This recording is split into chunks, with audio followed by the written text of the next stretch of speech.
All right, so a few of you have requested a video on breathing, on belly breathing, or what I now called expand release breathing to distinguish it from other kinds of breathing and other kinds of belly breathing. So it's going to be sort of a one take, unprepared video. So bear with me if there's any, if it's not particularly well put through. So I'm just going to go through the bullet points of my new book and try to verbalize as much as possible. And when you watch this video, and if there's something I'm not covering, please ask in the comments below, and then I will take this video and I will add answers to those questions at the end of this video. So first, let's try to go over let's talk about bad breathing habits first and why they're bad. So when you're stressed, when your body is stressed, it tends to want to breathe with your belly. With your chest, of course. And when you are not stressed, your body will tend to breathe with your belly. So, and also breathing with your chest or your belly will increase your stress or it will lower your stress. So if you force your body to breathe with your belly, you will lower your stress. If you force your body to breathe with your chest, you will increase your stress. So we want, of course, from a stress perspective, we want to breathe with the belly. However, many people breathe with their chests. And when you breathe with your chest, you will be elevating your stress levels, the stress levels in your body. Your body will think that something is wrong and it will increase the stress. And that increase in stress will in turn make you even more likely to breathe with your chest. So you get stuck in this negative feedback. Actually, it's a positive feedback, but the more stress, the more chest breathing, the more stress, the more chest breathing, and eventually you might end up in some sort of what is it called? Hyperventilation, like a chronic hyperventilation and chronic stress situation. The other reason why chest breathing is so bad is that you are using all of your neck muscles to pull up your chest. So you're essentially pulling up your chest 20,000 times a day, because roughly people breathe 20,000 times per day. And for every time of those pulling up, you will be putting enormous strain on your neck muscles. And as you are aware, the neck muscles are exactly those muscles we're trying to relax, and they will, if you breathe with your chest, you'll be creating a lot of trigger points in your neck muscles, which will give you all these issues in your head. So both from a trigger point of view and from a stress management point of view, we really need you to breathe with your belly. So that's the problem. Another reason why people start breathing with their chest, in my opinion, is because they want to maintain a flat stomach. So maybe especially for women, since you were very young, you got into the habit of pulling in your belly and started breathing with your chest. So that's a little bit about the why it's bad. Why it's bad for you. The other thing that it might be worth noting is that control and stress are very closely connected. So whenever you try to control something, your stress levels will go up. Whenever you accept and let go, your stress levels will go down.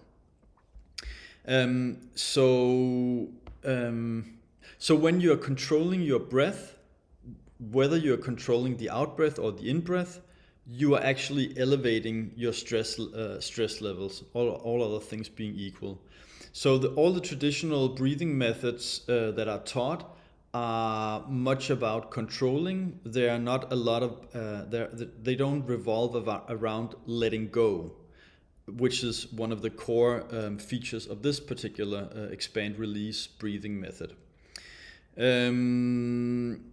So how do you do the expand-release breathing method? How do you train? How do you do the exercises you need to do in order to become comfortable with this way of breathing? First of all, we want you to become a habitual belly breather or expand release breather, because it's the natural way the body breathes. If you go and have a look at a baby who has not become self-conscious yet, you will note that they breathe with their stomach, or even like animals, dogs, cats, and so on. And also, if you happen to notice yourself, if you're in the process of waking up from a very, very deep sleep, you'll probably notice that you're actually breathing with your belly. You're doing this expand-release breathing naturally. So we want to get you from being a chest breather into doing this expand-release natural way of breathing, because it's good for you. It's good for your trigger points, and it's good for your stress. So the question is how to do it. So of course a breath consists of an inhalation and an exhalation. And I usually say that the inhalation should not be an inhalation. You should not think about breathing in, because if you're thinking about breathing in, then you're probably going to be breathing with your chest as you're used to. So back in the day, or before, I actually used to call this pregnant belly breathing. And the reason I called it pregnant belly breathing was not because it's for pregnant women, it's because you have to focus on expanding your belly. So when you are inhaling, the inhalation should not be an inhalation, it should be an expansion of your belly. So all your focus should be on pushing your belly out. So I'll turn around in a little while, but it will be something like this. So expanding the belly. And if I just change position a little bit.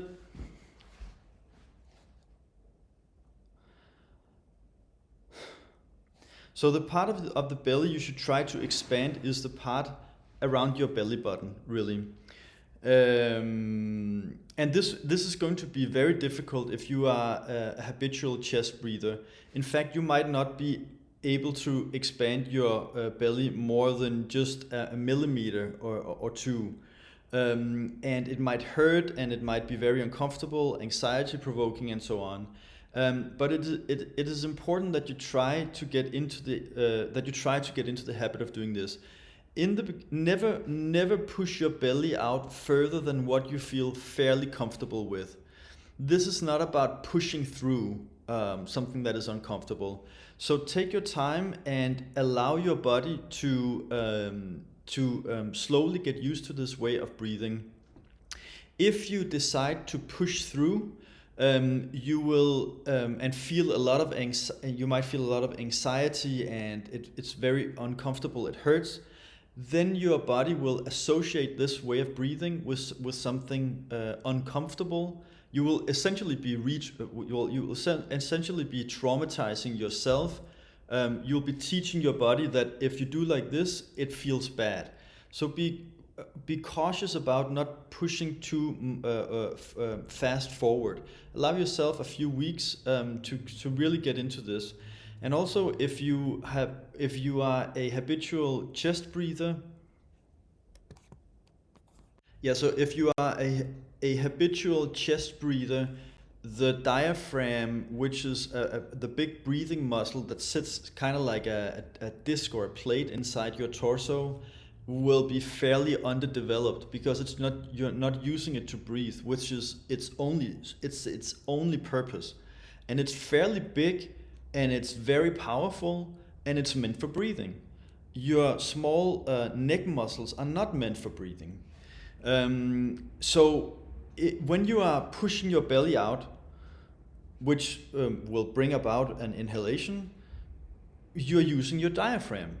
but your diaphragm is weak and unprepared for this, so you might feel some pain. So therefore, don't press it out too far. So the in-breath is actually a fully controlled exercise where you push out your belly, you allow free flow of air into your lungs. So when you push out your belly, what is actually happening is that you are pushing your diaphragm down,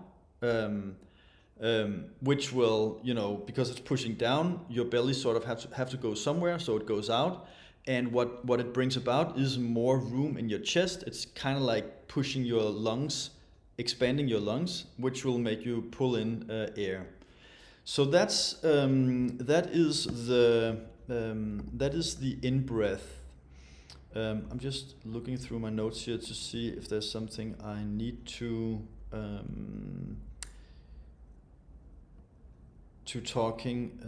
mention about the in-breath.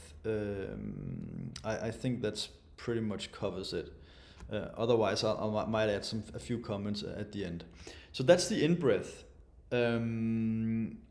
And this also this breathing technique should start with you either sitting down or laying down. And of course, we want you to morph into a habitual breathing pattern. So we want you to become a habitual expand, release, or ER breather all the time, preferably. But it is definitely most easy to do when you're sitting down or when you're lying down. Because when you're standing up, it's a little bit more tricky for a bunch of reasons. So focus on becoming a habitual ER breather when you are either sitting down or laying down. So that's the in-breath. The out-breath is also different. Well, it is different from the traditional breathing techniques that are taught, in that the out-breath needs to be an uncontrolled out-breath. So the reason it needs to be uncontrolled, there are several reasons, and there's almost a few spiritual reasons that it needs to be uncontrolled. So many people who suffer from stress tension overload are what you might categorize as control freaks. So everything has to be like exactly as it needs to be. If something deviates just a little bit, we get anxious, and no, it cannot be like that. It should not be like that. We need to take control. We need to control our body. We need the body to be like this. We need the in-breath to be like this. We need to control our out-breath. We need to control. And control equals stress. So when you are breathing out in a controlled fashion, you are sort of reconfirming the idea that you need to control everything around your life and around your body. But when you go into control mode, you go into stress mode, and when you are in stress mode, the body takes all focus away from it. When you go into stress mode, your body thinks that something is wrong, like there's a tiger or there's something urgently problematic, and it will tense up your muscles, creating even more trigger points actually throughout the body, and it will pull away resources from all the other systems in your body. So your digestion will start to malfunction, you will lose your hair, you will your immune system will start to malfunction, and so on and so on. So we don't like this constant control of your life, and in particular not of trying to control your body. So the out-breath, we need you 20,000 times a day you are breathing, and if in every single of those out-breaths you can lose control, then you're giving back control to your body, and it will start to probably regulate itself again, and all these weird symptoms are going to go away.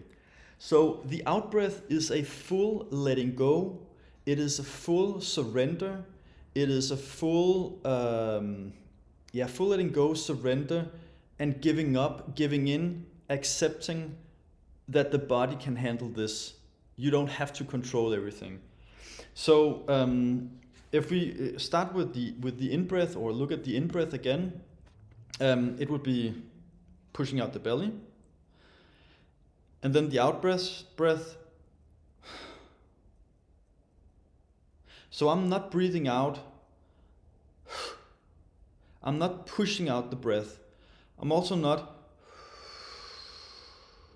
breathing out slowly, because both of those will be some sort of control. I'm also not controlling whether the breath exits my mouth. I'm also not controlling whether it exits my nose.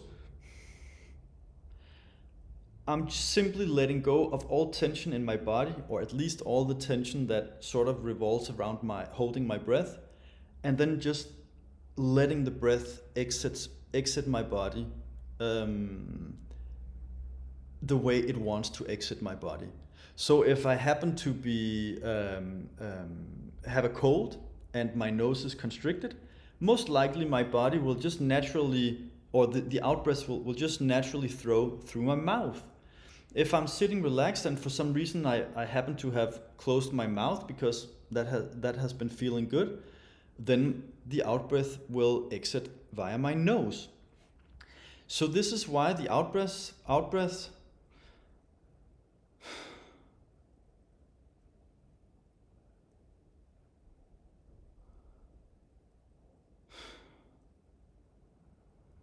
or just when you're being a little bit less submerged in the exercise,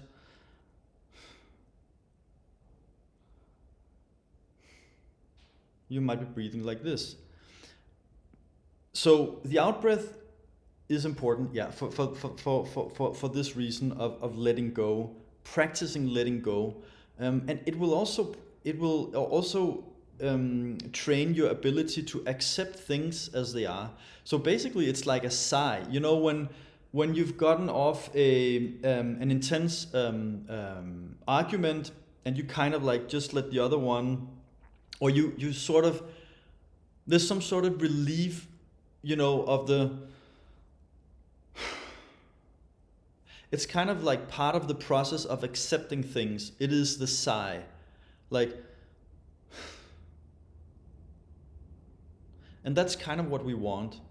It's an accepting, it's an letting go. It's not very well looked at because it is associated with weakness and, you know, inferiority and giving up. But we are not in the process of building your ego and so on. We're in the process of de-stressing you. We're in the process of making you healthy and heal. And actually, if you're able to accept and let go of things, you are going to be a much more happy person. So practicing the ability to let go and let things be is not only in the breathing technique, but in general is a very powerful ability. So how do you turn the expand, release breathing into a habit? My recommendation is that you set aside 1 week, and in fact, my recommendation is that you start with this. I perceive this as the foundation for your healing. Many people will jump right into the back knobbing, but in my opinion, the back knobbing is not going to heal you if you're still not breathing correctly. And of course, you should also complement, if you're chronically stressed, you might also want to complement this with some sort of therapy sessions, like a psychotherapist. If you've had a rough childhood, if you're a people pleaser and so on, you might also want to complement it. But the breathing is sort of like the central point of thing. It's a fairly small adjustment to your habits, but with massive impact on your health. So how do you do it? Well, my recommendation is that you set aside 1 week and do what I call a breathing challenge. And a breathing challenge could consist of 4 sessions a day of 10 minutes each of breathing. And during this session, and I like to make a little table on a piece of paper, like you have 4 slots of times per day, and then you have the days like Monday, Tuesday, and so on throughout the week. And then you can set a small check mark or X every time you've performed the breathing exercise. And then when you go through this week of 4 scheduled breathing exercises per day, you should also, not only are you practicing the breathing, like the actual technique, you are also building the habit. So habits cannot be built by determination. You cannot decide that now I want to become better at breathing with my belly. You have to go through this exercise again and again and again and again and again, because a habit is something you do habitually without thinking about it. And if your conscious mind is somewhere else, you need your body to rely on the habit of breathing automatically with your breath. So you need to set aside time to build this habit. So do a breathing challenge 1 week, 4 scheduled times a day, 10 minutes. Sit down, do the breathing exercise, expand your belly, let go, expand your belly, let go. You can also combine this with meditation. Well, it is kind of like a meditation actually, because to the extent that you are focusing and bringing your attention back to the breath, it also functions as a meditation. So, which is good because your mind is less likely to wander into all kinds of negative thought patterns. But yeah, that'll be for another time. So that's how you will develop your breathing habit. And while you're going through this challenge, of course, try to breathe in this way as much as possible between the sessions. The more you do it, the more you reinforce the habit, and the more you will find yourself doing it habitually. So, yeah, I think I mentioned a little bit about well, I didn't get too much into it, but there's so many people have like an emotional response to this kind of breathing, because the letting go, when you're letting go of your entire body, maybe including the mind, your mind. And people with traumatic experiences will have many like mental defenses that protect their mind from going into dangerous places.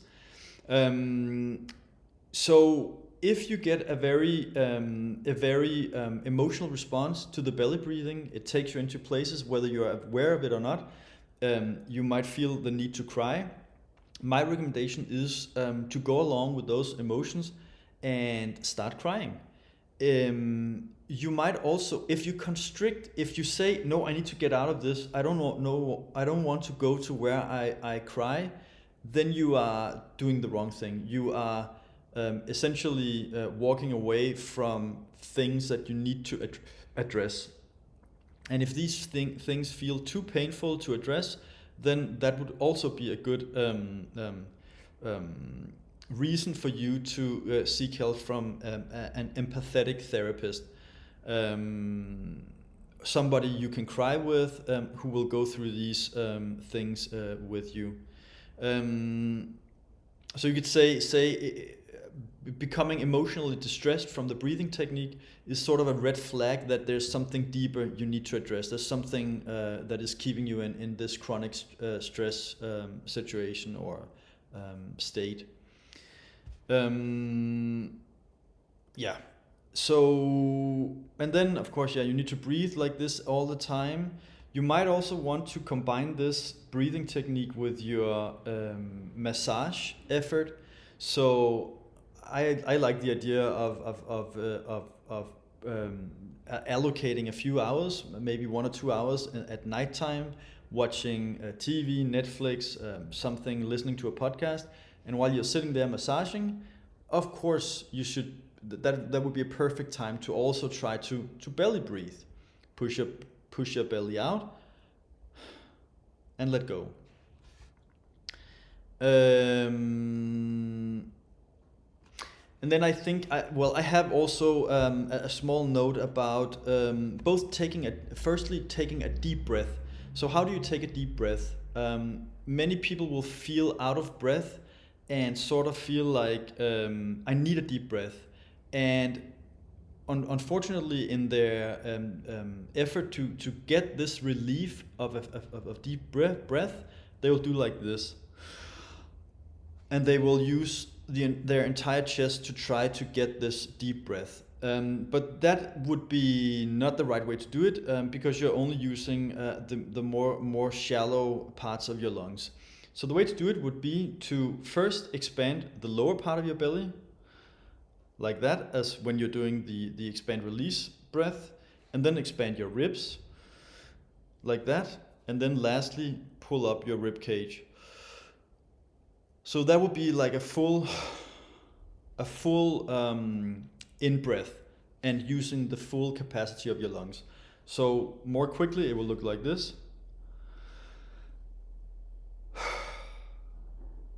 And if you notice, my breath is sort of rolling out up from the belly to the mid to the chest, and actually using those muscles that you would otherwise not want to use for breathing. So that would be a deep breath. The last thing is, how do you breathe when you're standing up? So standing up is more tricky because, well, first of all, standing up is where you are most aware of how your belly looks. So many people will want to maintain the flat belly look, and I'm one of them, and I'm sure you watching are one of those as well. The good thing is that you can actually maintain a flat belly while still belly breathing, although it is more controlled. But if you pull in your belly like this, you still you don't have to breathe with your chest. You can still go like,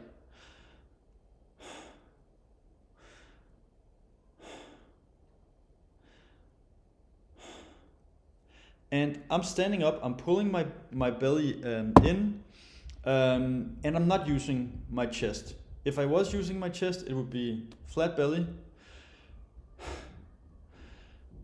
and I would actually be pulling in my belly for each breath. And this is what many people are doing when they are chest breathing. So I think that's everything I had to say about breathing. Be sure to ask any questions in the comments below. I will wait a few days, and I will compile those questions if there are any, and I will make, maybe when you're watching this video, it will switch in a few seconds to that second part of the video where I'm addressing the other questions.